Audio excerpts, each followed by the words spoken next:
In a time when Israel had forgotten their God, darkness covered the land. For 7 years, the Midianites had terrorized God's people, sweeping through their fields like locusts, destroying everything in their path. The Israelites were reduced to hiding in caves, living in fear, starving in their own promised land. The book of Judges tells us, Midian so impoverished the Israelites that they cried out to the Lord for help. But in this darkest hour, God was preparing an unlikely hero. Not a mighty warrior, not a king, but a fearful farmer hiding in a winepress, about to become one of the greatest warriors in Israel's history. This is his story. Meet Gideon from the tribe of Manasseh. He wasn't threshing wheat on a hilltop like normal farmers. No, he was hiding in a winepress, a pit carved into rock, desperately trying to save what little grain his family had before the Midianites discovered it. Then, in an instant, everything changed. Suddenly, a brilliant light shone, and the angel of the Lord appeared before him. The angel said to him, "The Lord is with you, mighty warrior, mighty warrior." Imagine hearing those words while you're hiding in a hole, terrified of being discarded. But Gideon's response reveals the depth of Israel's despair and his own doubt. Gideon questioned the angel. He challenged him. If the Lord is with us, why has all this happened to us? Where are all his wonders that our ancestors told us about? But now the Lord has abandoned us and given us into the hand of Midian. And then came the call that would change everything. The Lord turned to him and said, "Go, in the strength you have, and save Israel out of Midian's hand. Am I not sending you?" But Gideon saw only his weakness, his insignificance. He replied, "Pardon me, my lord, but how can I save Israel? My clan is the weakest in Manasseh, and I am the least in my family." The Lord answered, "I will be with you, and you will strike down all the Midianites, leaving none alive." Gideon's heart was racing. This couldn't be real. Angels don't appear to people like him. He needed proof. So he asked for a sign, and the angel agreed to wait while Gideon prepared an offering. Gideon prepared a young goat and bread made from nearly half a bushel of flour. It was a substantial offering, perhaps most of what his family had. He brought the meat in a basket and the broth in a pot. The angel of God told him to place the meat and bread on a rock and pour out the broth. With the tip of the staff that was in his hand, the angel of the Lord touched the meat and bread. Fire flared from the rock, consuming it, and the angel of the Lord vanished. Gideon realized that it was the angel of the Lord. He exclaimed, "Alas, sovereign Lord, I have seen the angel of the Lord face to face." But the Lord said to him, "Peace, do not be afraid. You are not going to die." So Gideon built an altar to the Lord there and called it "The Lord is Peace." But God wasn't finished with Gideon. That very night he would give him his first mission, and it would require more courage than Gideon thought he possessed. That same night the Lord spoke to Gideon. He was to tear down his father's altar to Baal, the false god that Israel had been worshiping, cut down the Asherah pole beside it, and build a proper altar to God, using the wood of the Asherah pole, then offer the second bull from his father's herd as a burnt offering. This wasn't just an act of obedience. This was an act of war against the false religion that had led Israel astray. And it would make Gideon a target. The Bible tells us that because Gideon was afraid of his family and the townspeople, he did it at night. 10 servants helped him. Hello there. Don't forget to like, subscribe, and share. Your support will help us make more interesting videos like this. When the people of the town got up the next morning and saw all that happened, they asked questions, and soon they discovered who was responsible. Gideon, the son of Joash. An angry mob gathered at Gideon's house, demanding blood. "Bring out your son," they shouted to Joash. "He must die, because he has broken down Baal's altar and cut down the Asherah pole beside it." But Gideon's father, Joash, spoke with wisdom and courage that likely surprised even Gideon himself.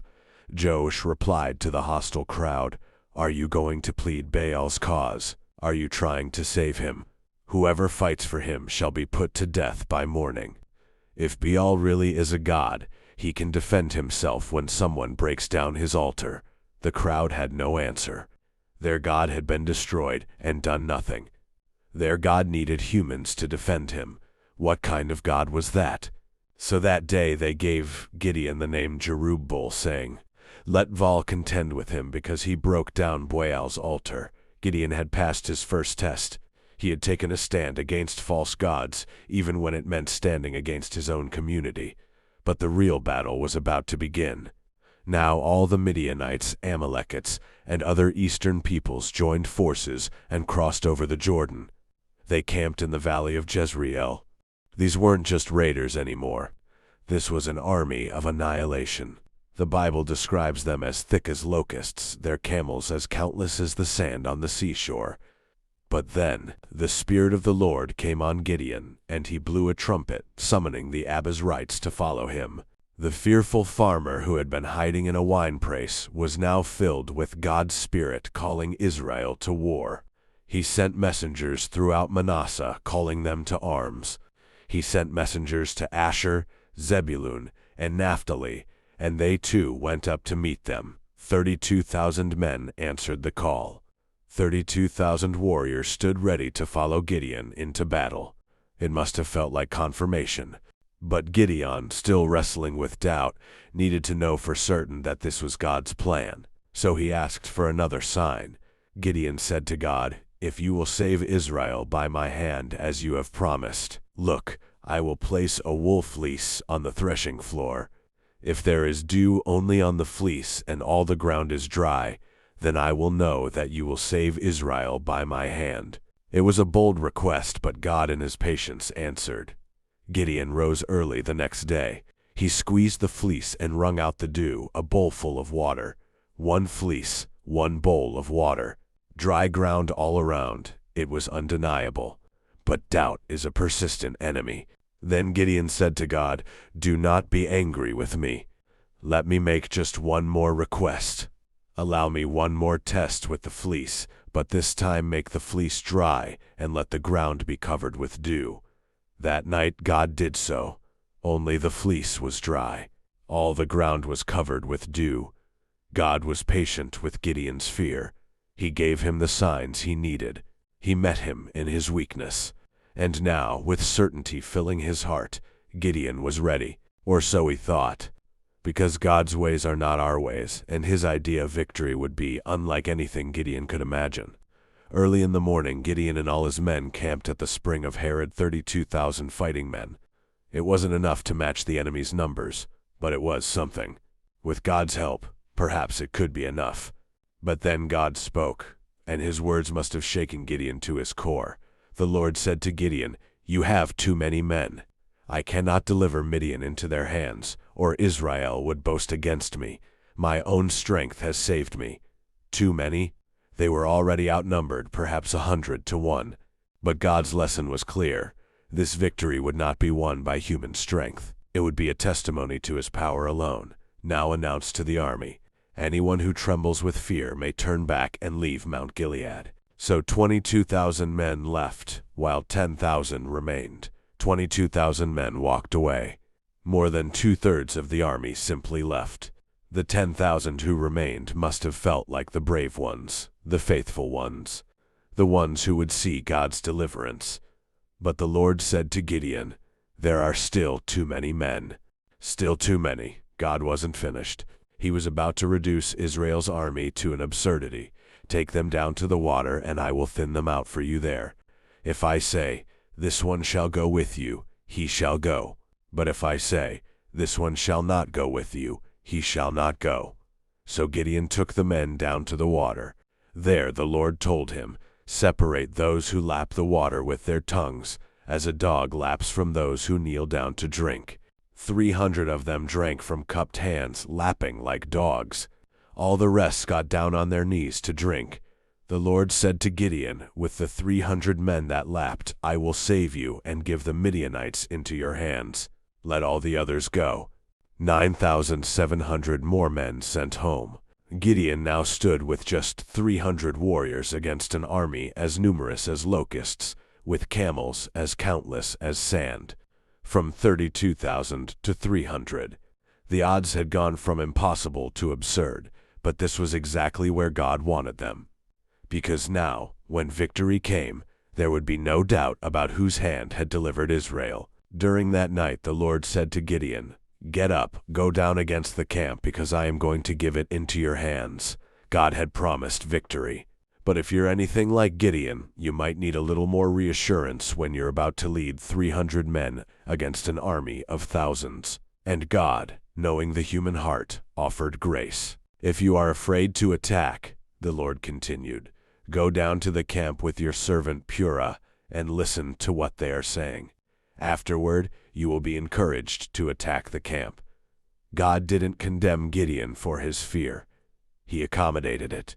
He gave him exactly what he needed. Gideon arrived just as a man was telling a friend his dream. The man said, "I had a dream." A round loaf of barley bread came tumbling into the Midianite camp. It struck the tent with such force that the tent overturned and collapsed. His friend responded, "This can be nothing other than the sword of Gideon, son of Joash, the Israelite. God has given the Midianites and the whole camp into his hands." Think about this moment. Gideon was sneaking through the enemy camp, probably terrified of being discovered, outnumbered beyond reason. And he overhears enemy soldiers having nightmares about him. They were more afraid of him than he was of them. When Gideon heard the dream and its interpretation, he bowed down and worshipped. He returned to the camp of Israel and called out, "Get up. The Lord has given the Midianite camp into your hands." Dividing the 300 men into 3 companies, Gideon placed trumpets and empty jars in the hands of all of them, with torches inside the jars. No swords, no spears, no armor. Just trumpets, jars, and fire. This wasn't a battle plan. It was a demonstration of faith. "Watch me," he told them. "Follow my lead. When I get to the edge of the camp, do exactly as I do. When I and all who are with me blow our trumpets, then from all around the camp blow yours and shout, 'For the Lord and for Gideon.'" Gideon and the 100 men with him reached the edge of the camp at the beginning of the middle watch, just after they had changed the guard. They blew their trumpets and broke the jars that were in their hands. The 3 companies blew the trumpets and smashed the jars. Grasping the torches in their left hands and holding in their right hands the trumpets they were to blow, they shouted, "A sword for the Lord and for Gideon." While each man held his position around the camp, all the Midianites ran, crying out as they fled. The Midianites thought they were surrounded by a massive army.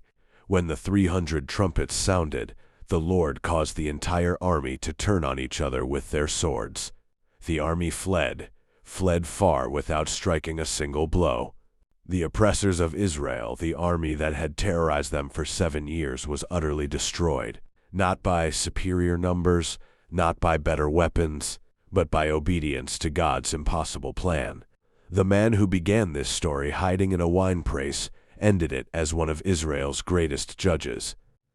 Judges chapter 8 verse 28 tells us, "Thus Midian was subdued before the Israelites and did not raise its head again during Gideon's lifetime."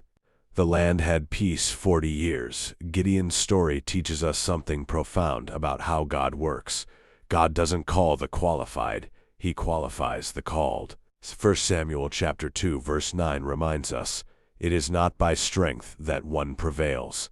When God looks at you, he doesn't see your weakness. He sees your potential. He doesn't see who you are. He sees who you can become. He doesn't ask for your strength.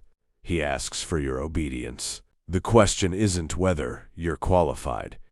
The question is, will you say yes when God calls? What impossible thing is God calling you to do today?